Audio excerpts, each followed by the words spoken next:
Welcome to the Tech Mobility Podcast.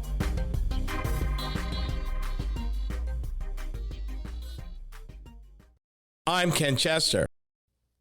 On the docket, a nation of homebodies, a sneaky pricing trick, and Chrysler at 100.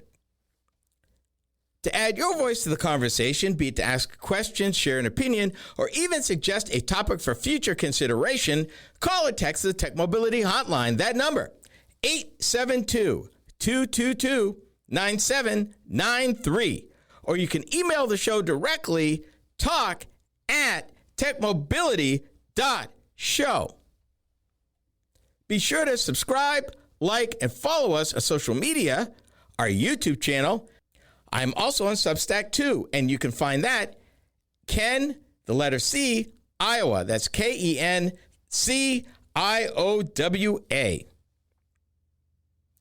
From the Tech Mobility News Desk. About 20 years ago, at its highlight, where Chrysler was pushing the Brotherhood of Muscle in the Dodge division, and the big question was, does that thing have a Hemi?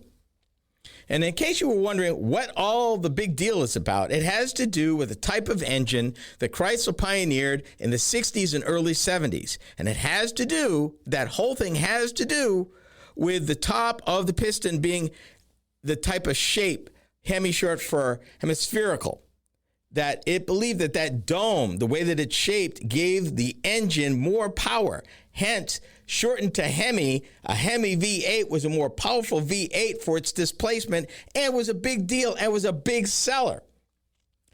When Chrysler brought it back for the Dodge Charger, for the Challenger, and for some trucks, still a big deal. It was a marketing issue, even down to a model, a Hemi 392.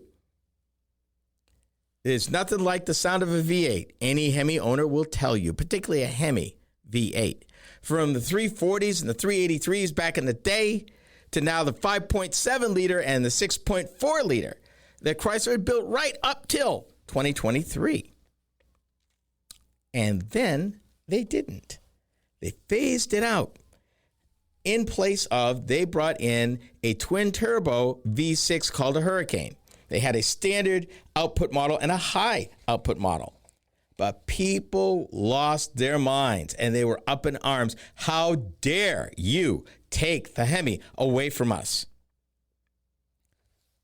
So, with Stellantis, and particularly the Dodge and Chrysler and Jeep brands in the United States, getting back to basics, one of the big things that the new sales guy, who was the old sales guy they brought back, is doing is how soon they can bring the Hemi back, particularly for the truck, for the half-ton pickup.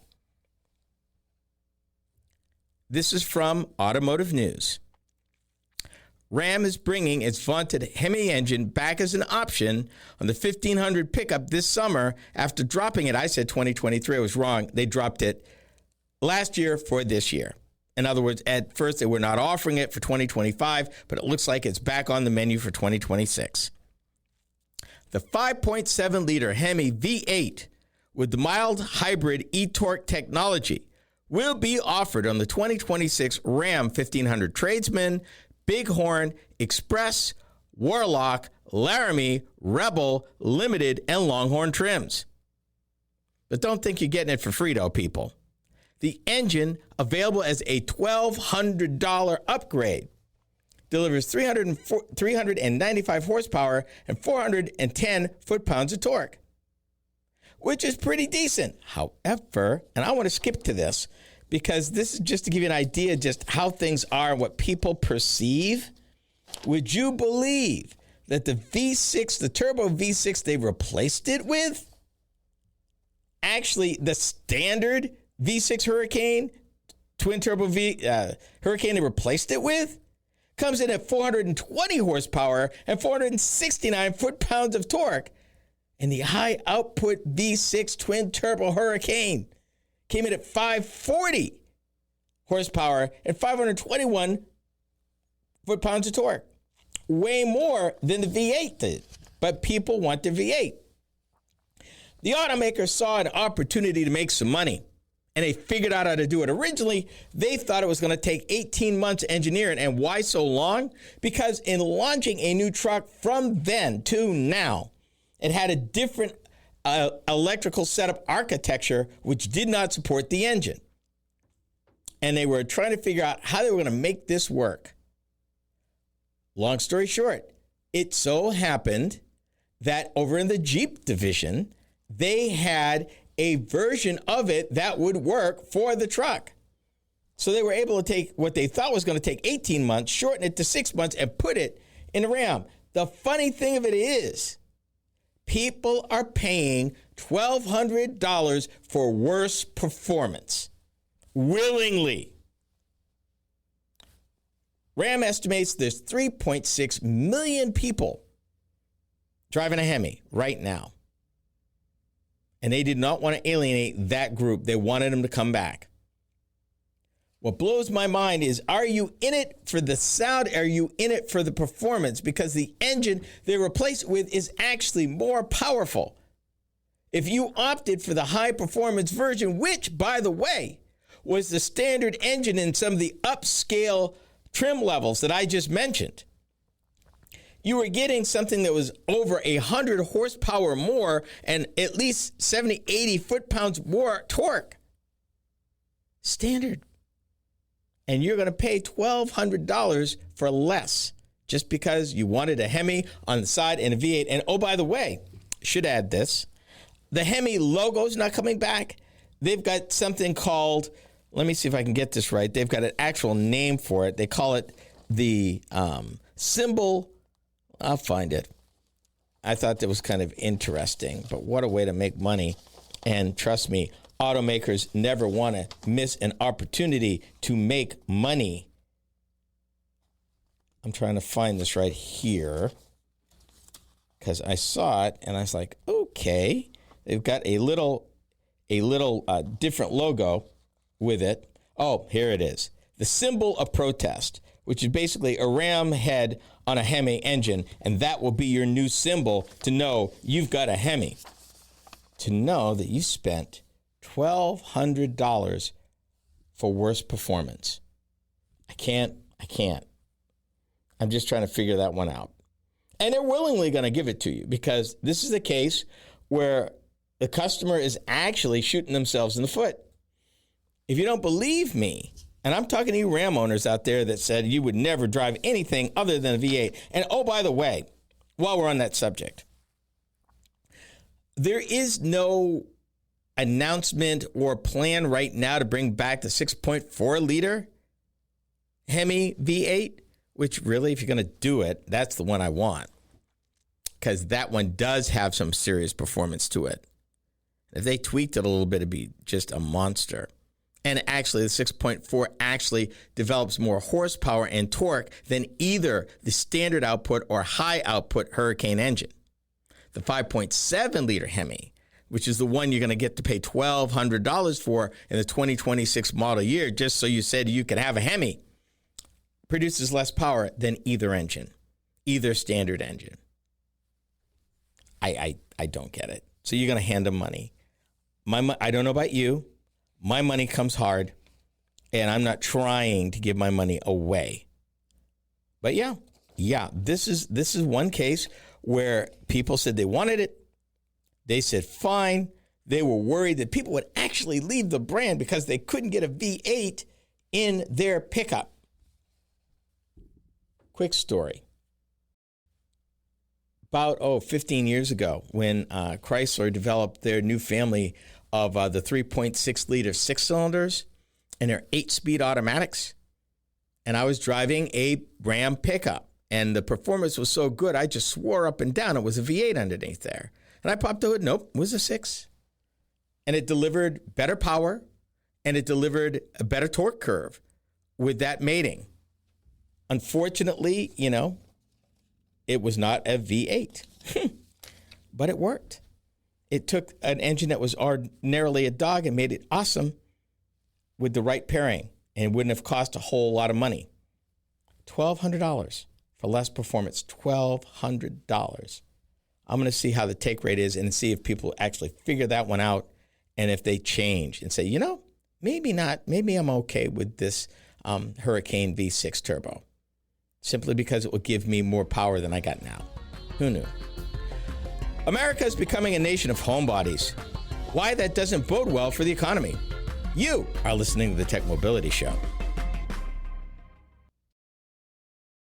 Are you tired of juggling multiple apps and platforms for meetings, webinars, and staying connected? Look no further than AONmeetings.com, the all-in-one browser-based platform that does it all. With AON Meetings, you can effortlessly communicate with clients, host virtual meetings and webinars, and stay in touch with family and friends, all in one place and for one price. Here's the best part. You can enjoy a 30-day free trial. It's time to simplify your life and boost your productivity. AONmeetings.com, where innovation meets connection. Get started today and revolutionize the way you communicate. Social media is the main place to be these days, and we are no exception. I'm Ken Chester, the Tech Mobility Show. If you enjoy my program, then you will also enjoy my weekly Facebook videos. From my latest vehicle reviews to timely commentary of a variety of mobility and technology-related topics, these short features are designed to inform and delight you. Be sure to watch, like, and follow us on Facebook. You can find us by typing the Tech Mobility Show in the search bar. Be sure to subscribe to our Facebook page. Social media is the place to be these days, and we're no exception. I'm Ken Chester of the Tech Mobility Show. If you enjoy my program, then you will also enjoy my weekly Instagram videos. From the latest vehicle reviews to timely commentary on a variety of mobility and technology-related topics, these short features are designed to inform and delight you. Be sure to watch, like, and follow us on Instagram. You can find us by typing the Tech Mobility Show in the search bar. For those of you that listen to podcasts, we have just the one for you. Hi, I'm Ken Chester. Tech Mobility Topics is a podcast where I upload topic-specific videos each week. Shorter than the full show, these bite-sized programs are just the thing, particularly if you're interested in a particular topic covered on the weekly radio show. From Apple Podcast to iHeartRadio and many podcast platforms in between, we got you covered. Just enter Tech Mobility Topics in the search bar wherever you listen to podcasts.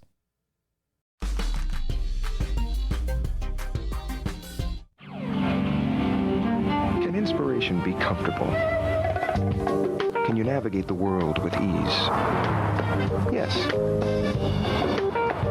Does the most passenger room in its class make a difference? Yes. Can a Boston Acoustics sound system create harmony? In a word, absolutely. The totally new Chrysler 300, starting at $23,595. Chrysler. Inspiration comes standard. $23,000. The Chrysler 300, when it was introduced in 2005, was a game changer for the brand. And unfortunately, was really their last full-size sedan. Now, they tweaked it over the years, and they came out with some special performance items over the years, but a lot of people even called it a poor man's Bentley. But it surprised people. It was well-running. And here's something you may or may not have known, regular listeners, let's see how good you were listening. The Chrysler 300 and the Dodge Charger that just recently went out of production, they've been in production now almost 20 years, rode on a Mercedes E-Class chassis. How did that happen? If you remember, Daimler of Daimler-Benz, of Mercedes-Benz, actually owned the company for a minute. And in doing that, they gave them a generation of the E-Class chassis to use on a full-size car, which is what they built in Canada. And they put the Chrysler 300 on it, and they put the Dodge Charger on it. And that's why those two vehicles were so solid and so amazing if you drove them, and why there's still a lot of them around. Thought you might want to know that. America is becoming a nation of homebodies. Here's some numbers. Americans now spend an average of 99 more minutes at home each day than they did in 2003. The current generation of 15 to 24-year-olds spend 124 more minutes at home than their counterparts 2 decades ago. It's over 2 hours more. While it's easy to zero in on our cell phones as the main culprits, believe it or not, something else is at play. This is Topic A. according to the American Time Use Survey, just 30% of Americans spent time socializing and communicating in person on an average day. And that's down from 38% in 2014.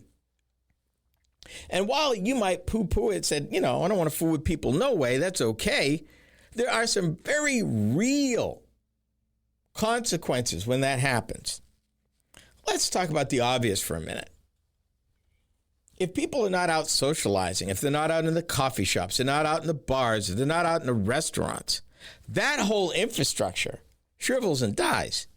If you don't have community centers or events or things to do,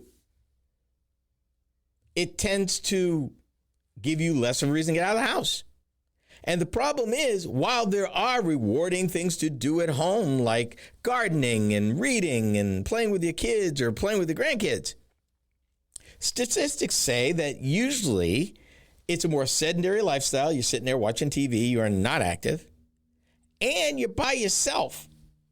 And they talk about these two quiet pandemics of social isolation and sedentary living that are creeping up on Americans that nobody's talking about. We make a big deal about folks being on their phones all the time. And surely that is an issue. But have we lost something here? Do we feel that interaction online is enough? Do we feel that post-pandemic, when a lot of people stayed at home, what they're finding is that people are actually staying in at longer periods, at longer times than they did during the pandemic. The numbers are continuing to go in that direction, even as America continues to get older. It's not an okay situation. You've got older folks who feel less inclined to come out, which adds to social isolation, adds to deteriorating health issues, and that ends up costing everybody more all the way around in ways that are not necessarily money. Let's look at this from a different angle. If, as a nation getting older, what they found is that if you live in something called a walkable neighborhood, and we talked about this, and we talked about a number of years ago how Zillow actually has, the real estate company actually has something called a walk score. And what that means is that how walkable, how friendly to walking, whether going to a restaurant, the cleaners, a grocery store, the bank, in your neighborhood, that you can go to places where you can interact with people, if no more than a park or some kind of public space. They find that the more walkable your neighborhood, the more likely you are to go and interact with folks and go outside, even in 2025. Yes, it's a thing. But they also mentioned, and this comes from federal statistics, that walkable neighborhoods are becoming more rare. Less than 2% of America's metropolitan areas consist of spaces where people easily move their bodies and make or maintain social connections. And for those that want these features, they're often prohibitively expensive. The more affordable exurbs, where getting to walkable amenities is more difficult and time-consuming, i.e. you need a car, are some of the fastest growing parts of the country. Sprawling Sunbelt cities and suburbs, often designed from driving from place to place, are booming. We talked about this last week, about how the science of latent time of waiting at a traffic light is killing neighborhoods, that they are pursuing traffic flow above everything else, quality of life, health, neighborhood living. And it's been killing neighborhoods for the last 50, 60 years. And in some cases, dividing neighborhoods, particularly in lower income neighborhoods, are getting divided by interstate and infrastructure that tended to work against it and break that down. What do? Let's look at some of the things cities have been doing. I know around here and in many cities, they've built bike trails and they've built walk trails, trying to encourage people to interact. And in fact, there is a move afoot here in Iowa to connect them all together that literally you could go state border to state border. And there's a larger move afoot. You haven't heard much of it in recent years, but before the pandemic, they were actually talking about building a national coast-to-coast bike trail.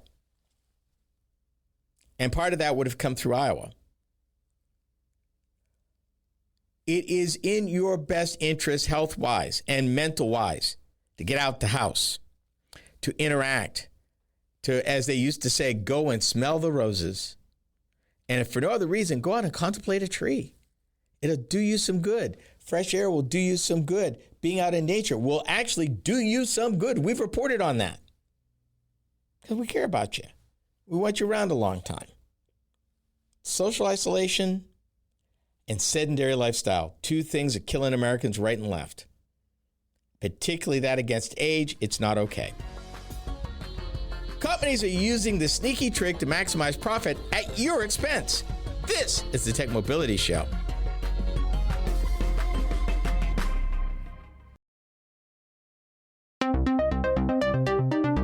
Do you listen to podcasts? Seems that most people do. Hi, I'm Ken Chester, host of the Tech Mobility Show. If you've missed any of our weekly episodes on the radio, our podcast is a great way to listen. You can find the Tech Mobility Podcast just about anywhere you can enjoy podcasts. Be sure to follow us. From Apple Podcasts, iHeartRadio, and many platforms in between, we are there. Just enter the Tech Mobility Podcast in the search bar wherever you listen to podcasts. Social media. It's the place to be, and we're no exception. Hi, I'm Ken Chester, host of the Tech Mobility Show. Several times a week, I post to TikTok several of the topics that I cover on my weekly radio show. It's another way to keep up on mobility, technology, news, and information. I've built quite a library of short videos for your viewing pleasure, so be sure to watch, like, and subscribe. That's the Tech Mobility Show on TikTok. Check it out.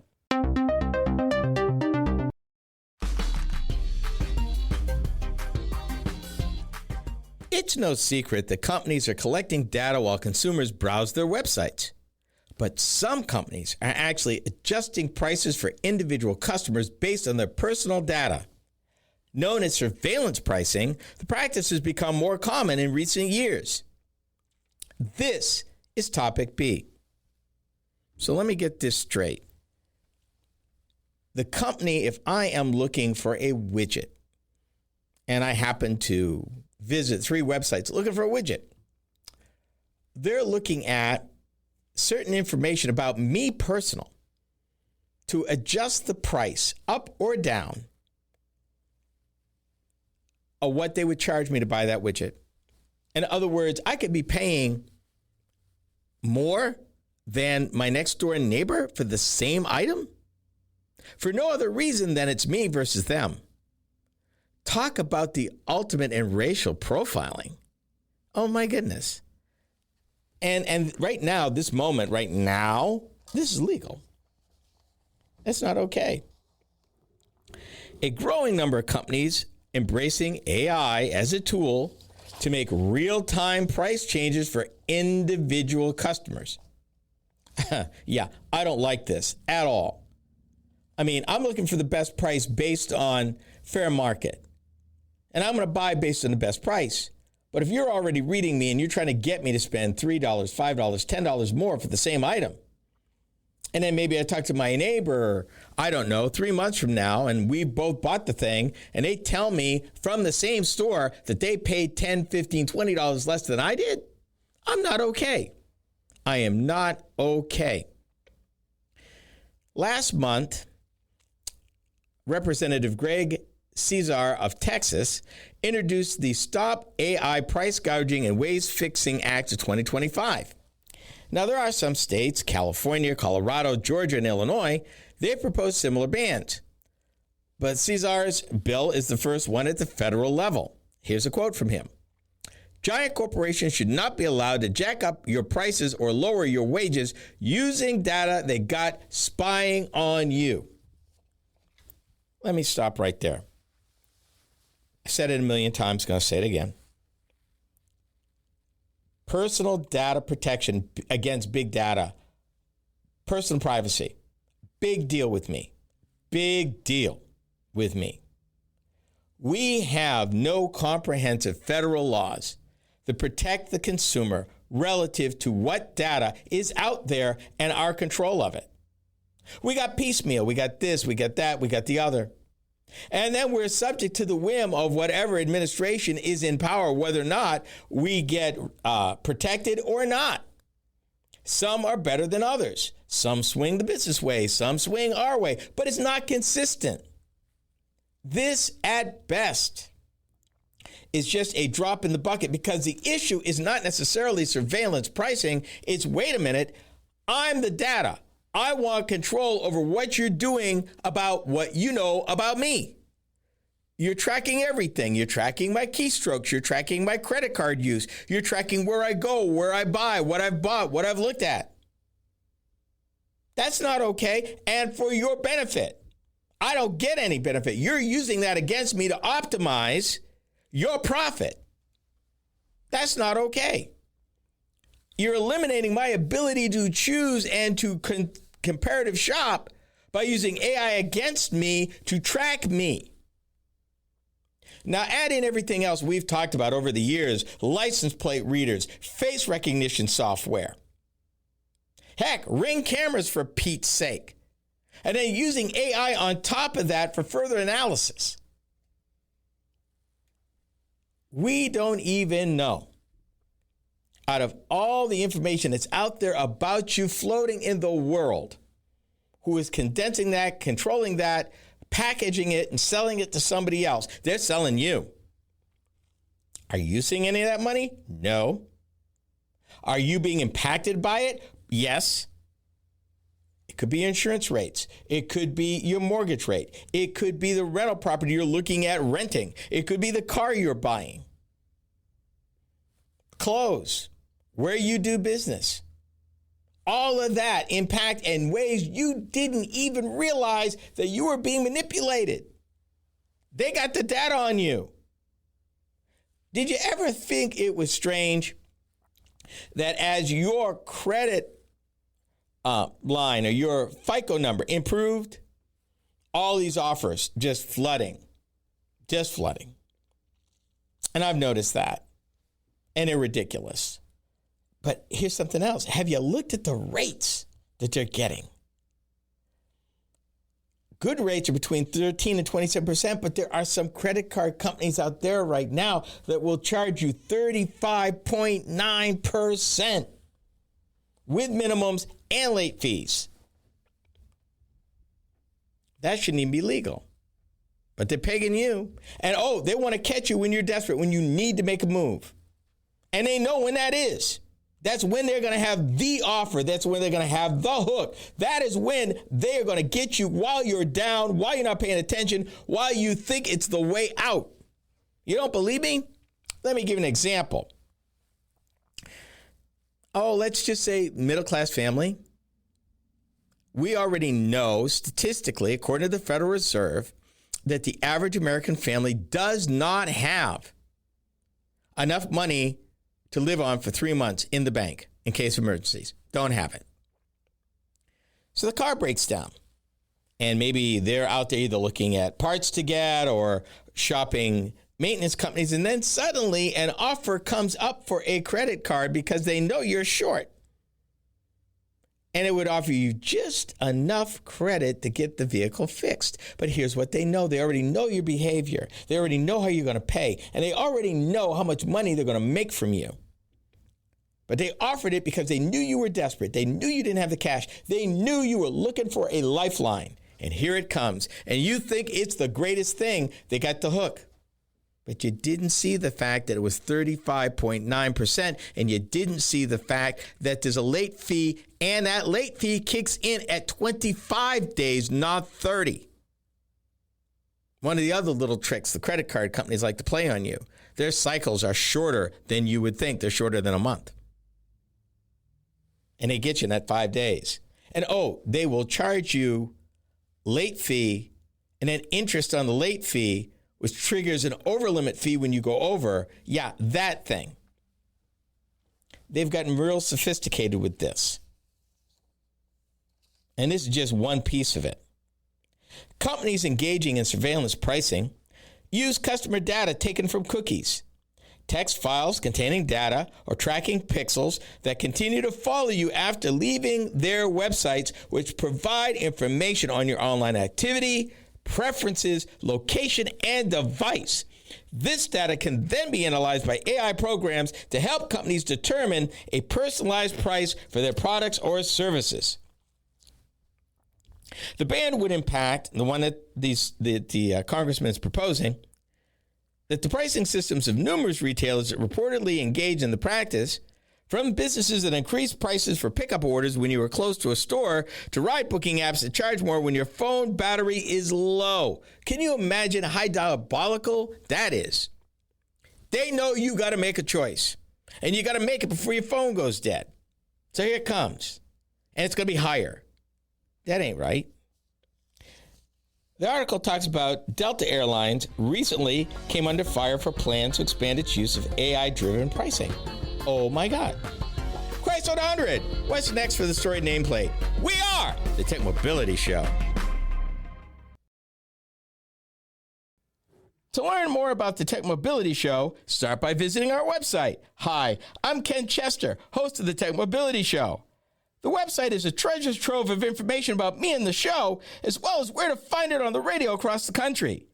Keep up with the happenings at the Tech Mobility Show by visiting techmobility.show. That's techmobility.show. You can also drop us a line at talk@techmobility.show. Did you know that Tech Mobility has a YouTube channel? Hi, I'm Ken Chester, host of the Tech Mobility Show. Each week, I upload a few short videos of some of the hot topics that I cover during my weekly radio program. I've designed these videos to be informative and entertaining. It's another way to keep up on current mobility and technology news and information. Be sure to watch, like, and subscribe to my channel. That's the Tech Mobility Show on YouTube. Check it out. Are you tired of juggling multiple apps and platforms for meetings, webinars, and staying connected? Look no further than AONmeetings.com, the all-in-one browser-based platform that does it all. With AON Meetings, you can effortlessly communicate with clients, host virtual meetings and webinars, and stay in touch with family and friends, all in one place and for one price. Here's the best part. You can enjoy a 30-day free trial. It's time to simplify your life and boost your productivity. AONmeetings.com, where innovation meets connection. Get started today and revolutionize the way you communicate. Social media is the place to be these days, and we're no exception. I'm Ken Chester of the Tech Mobility Show. If you enjoy my program, then you will also enjoy my weekly Instagram videos. From the latest vehicle reviews to timely commentary on a variety of mobility and technology-related topics, these short features are designed to inform and delight you. Be sure to watch, like, and follow us on Instagram. You can find us by typing the Tech Mobility Show in the search bar.